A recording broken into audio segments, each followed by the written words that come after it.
Here in this video we will dive further into James Cameron's Avatar and showcase what we think are the 10 deadliest human weapons and combat systems in Pandora, and also explore on 5 missing weapon systems that should be there and are clearly missing or absent from that setting.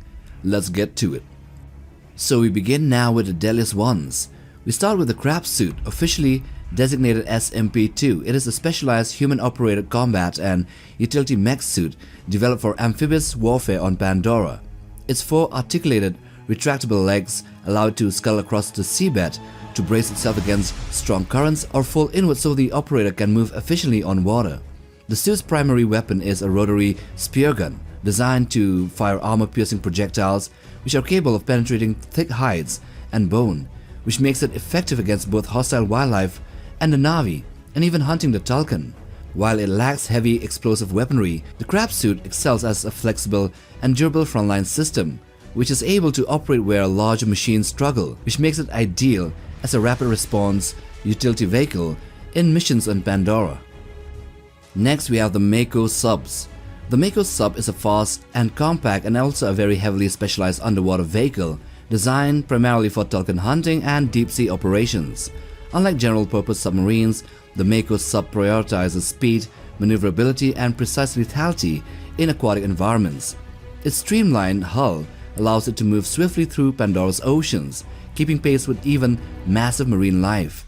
These subs are equipped with powerful spear guns for close-range attacks, with harpoon torpedoes designed to anchor or cripple large creatures and reinforce wildlife nets that are used to capture or restrain targets without, immediately killing them. While it may not carry massive firepower, the Mako sub's purpose-built design makes it far more efficient and deadly in its intended role as a hunter of Tulkuns. Then we go to the AMP suits, which is one of humanity's most iconic and intimidating ground combat systems on Pandora. They stand around 14 to 15 feet tall and functions as a powered exoskeleton rather than a full vehicle. The operator sits on an open cockpit, or maybe even enclosed with armored glass, with the suit's limbs mirroring their movements in real time, providing enhanced strength, speed, and precision.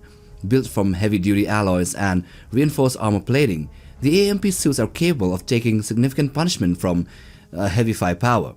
Their primary armament is a devastating 30mm autocannon, which is capable of firing hundreds of rounds per minute, along with a secondary weapon like a combat knife or even missile pods and flamethrowers depending on the configuration. This combination allows the AMP suits to engage Na'vi warriors, large predators, and fortified positions with equal effectiveness. But despite their power, the AMP suits are still vulnerable to environmental hazards. Then next we have the defensive turrets. The RDA defensive turrets represent a major turning point in humanity's ability to hold territory on Pandora, transforming vulnerable outposts and the bridgehead city into a hardened stronghold capable of resisting both Na'vi assaults and, the planet's extremely aggressive wildlife under the hive mind Awa. Flak cannon turrets dominate the skies by launching surface-to-air missiles. On the ground, sentry turrets equipped with high-rate rotary cannons provide constant, tireless suppression of firepower against charging predators and advancing Na'vi forces. Flame turrets add a brutal environmental and control element, projecting sustained jets of fire to incinerate anything in front of it. Together, these automated systems compensate for human numerical and biological disadvantages on Pandora. Then we come to the aircraft, and we start with the RDA gunships. The RDA's VTOL, or vertically takeoff and landing rotor gunships, are the backbone of its aerial dominance on Pandora, giving human forces speed, reach, and overwhelming firepower in an environment where the Na'vi naturally control the skies. The Samson functions as a heavy-lift troop transport and close air support platform. The Scorpion is a dedicated attack gunship built purely for combat. The Sea Wasp is a specialized maritime VTOL designed for coastal and open ocean operations, particularly in support of Tulkun hunts and sea-based facilities. The Kestrel represents the RDA's next generation of VTOL gunships, blending transport, reconnaissance, and strike roles into a more advanced and survivable platform. Together, these aircraft allow the RDA and humanity in Pandora to project deadly and effective firepower across land, sea, and air. At number 5, we have the Wyvern Armed Transport. The Wyvern Troop Transport is a massive 8-rotor aircraft designed to move large numbers of RDA soldiers or AMP suits quickly into dangerous areas of Pandora. As the third largest aircraft in the RDA fleet, it fills the important role between smaller gunships and the much heavier Dragon assault ship.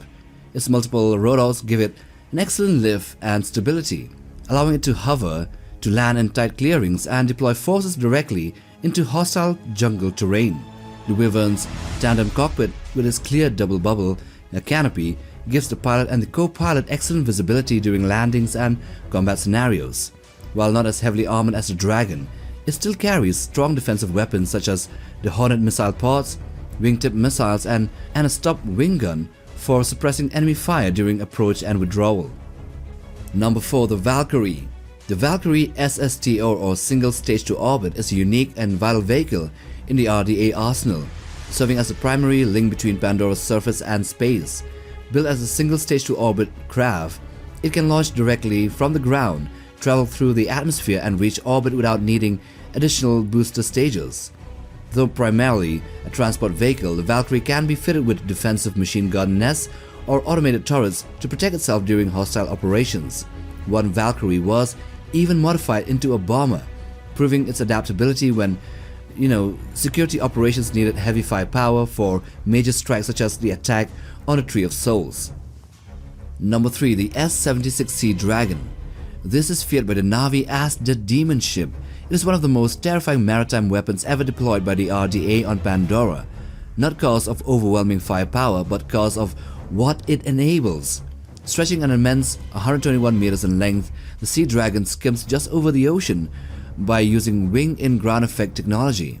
Acting as a floating command base and a mothership, it carries and deploys an entire ecosystem of killing machines like the Mako submersibles, the crab suits and the fast attack craft like the Picador and Matador gunboats. Though its own armament is relatively light, consisting mainly of Hydra machine guns for close defense, its true lethality lies in launching hunters into the sea and controlling their maritime battle space. Number 2. The C-21 Dragon aircraft. This Dragon assault ship is the most fearsome conventional weapon the RDA possesses on Pandora, acting both as a heavily armored transport and a flying fortress. The Dragon carries a large internal bay for troops, vehicles or supplies, but its true power lies in its immense arsenal. Bristling with autocannons, sentry guns, missile pods, rocket launchers and grenade systems, the Dragon can unleash devastating fire in all directions all at once. Advanced targeting systems link it to IFF technology, which allows it to identify and engage enemies with deadly accuracy, not mistaking friend for foe. The undernose turret, which can even be replaced with a flamethrower, makes it especially terrifying in jungle combat. Against the Na'vi and Pandora's megafauna, the Dragon is humanity's overwhelming force, although the recent movie nerfed it quite badly. And the most dangerous is the ISV. So these were originally designed for only deep space travel. The modified ISVs of the RDA's return invasion in 2168 were transformed into armored, weaponized giants capable of surviving atmospheric re-entry. As the colossal vehicles descend, their fusion-driven engines unleash searing exhaust plumes so intense that they function like weapons of mass destruction, incinerating forests, boiling water, igniting firestorms across a 20-mile radius beneath their fire. Long before troops even land, the ISV's arrival sterilizes the battlefield, killing wildlife, destroying ecosystems, and breaking any organized resistance through sheer environmental devastation. Once grounded, the massive landing modules they tow, which are towering structures the size of 40-story buildings, are deployed to establish fortified cities like Bridgehead City almost overnight. Complete with heavy machinery, vehicles, and military infrastructure, these ISVs and what they bring to the table is deadlier than any other vehicle or weapon system available to man in Pandora. Now that we are done with the Deadliest, let's take a look at the missing weapon systems that should be in this setting but are absent. So although Avatar is set in the 22nd century, many advanced weapon systems that would normally dominate a futuristic military are notably absent from the RDA's arsenal, and this is largely due to a mix of environmental limits, strategic priorities, political control, and a narrative logic within the setting. For example, there are no fully autonomous or long-range hunter-killer drones like the ones Skynet operates in the setting of Terminator, and these are not seen on Pandora because maybe of the moon's intense electromagnetic interference exotic atmospheric conditions and powerful biosphere that disrupt sensors, communications, and navigation systems. However, if instant transmissions between the human pilots and their Na'vi avatars were possible, as was seen in the first movie, then it shouldn't be a problem for drones to be connected in a similar manner with a pilot remotely controlling them from afar. Another thing that's baffling is that there are no supersonic fighter aircraft. So these supersonic air supremacy fighter craft would have shattered Na'vi control of the skies almost instantly. Even a small number of high-speed, high-altitude fighters could control and patrol vast areas of Pandora faster than the VTOL gunships.